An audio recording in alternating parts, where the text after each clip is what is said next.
I just want them to make sure that they don't make the same mistakes that they made building around him. And you don't have to rebuild, but you do have to make changes. We cannot see the same thing next season and expect different results, even if the coaches have changed. In this article from the Ringer's Logan Murdock, Devin Booker made things not so murky when it came to not only where he's going to be, but how it's going to be as well. So about his future and on wanting to stay in Phoenix, Devin Booker says, it's a different one, Noah. It's not always greener on the other side. You'll never have the love like you have by the team that drafted you. And then I'm just going to double up. We'll go to that first one. Says, I'll never be in a rebuild again. We're always going to be competing and trying to get a championship. Gerald, what was your reaction to these two very blatant quotes? No mincing words from Devin Booker. Yeah, I mean, it's reassuring to hear one of the national guys reporting what we've been reporting for weeks now, that like Devin Booker doesn't want to leave Phoenix. The Suns are not trading Devin Booker. It is, I know people are going to look at that "I'll never be in a rebuild again" quote as kind of publicly leveraging his situation and saying, like, front office, I'm not going to be in a rebuild again. Mm-hmm. But I think it's also just kind of blatantly acknowledging the truth of where the Suns are as a franchise, where he is in his career specifically, and what Matt Ishbia has been telling us since the first day that he took the job. We talked about this in pregame, but you don't have to be in a rebuild to retool and give yourself maybe a longer window than the Suns currently have given themselves.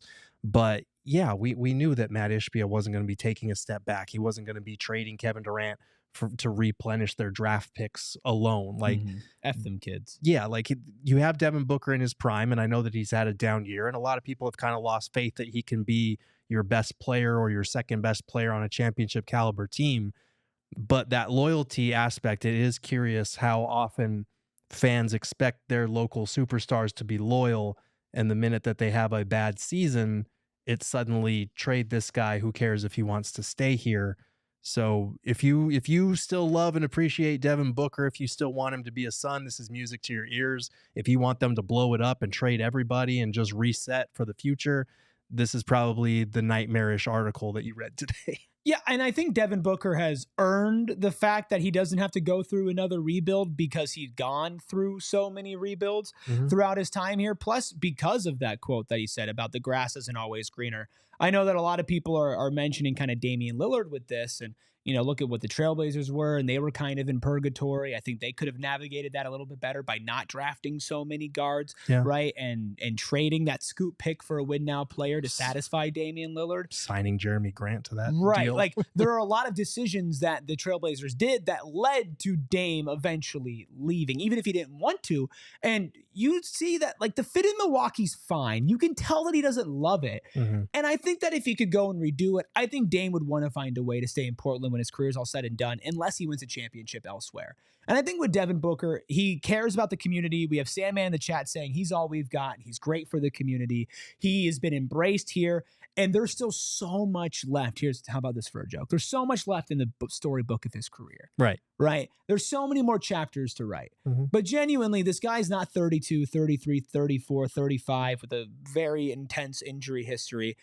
It's absolutely still on the table that he could win a championship and have some deep playoff success here. He's already taken them farther than anyone ever has in the playoffs, and he already holds the all-time franchise scoring record at 28.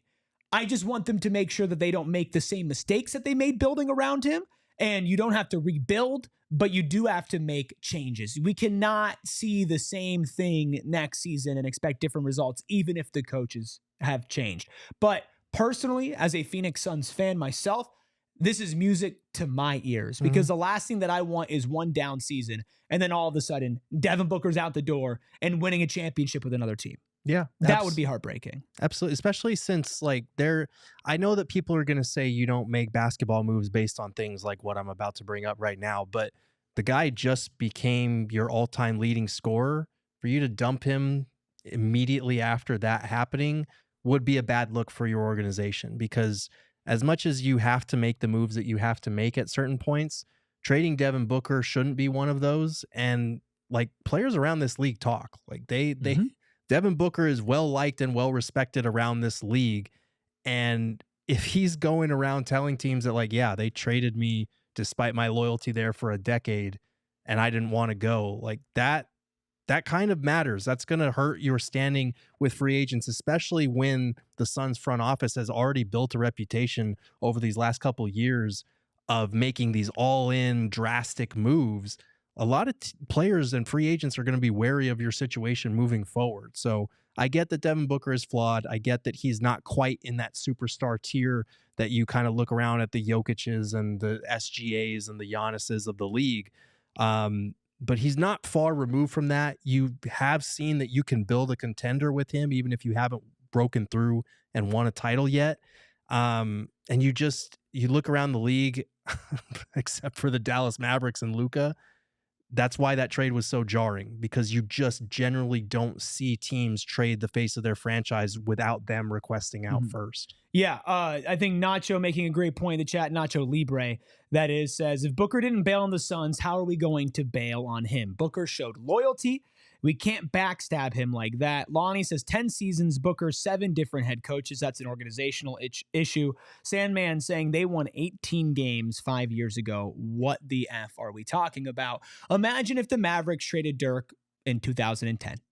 Yeah. Long time there, right? You've been around for about a decade. You've seen some success, but you've had some pretty crazy flameouts. It's time to move on from Dirk Nowitzki. Yeah. You never win that championship, and that never becomes a sweet. It's going to be the same thing with Milwaukee and Giannis if he stays there for his whole career.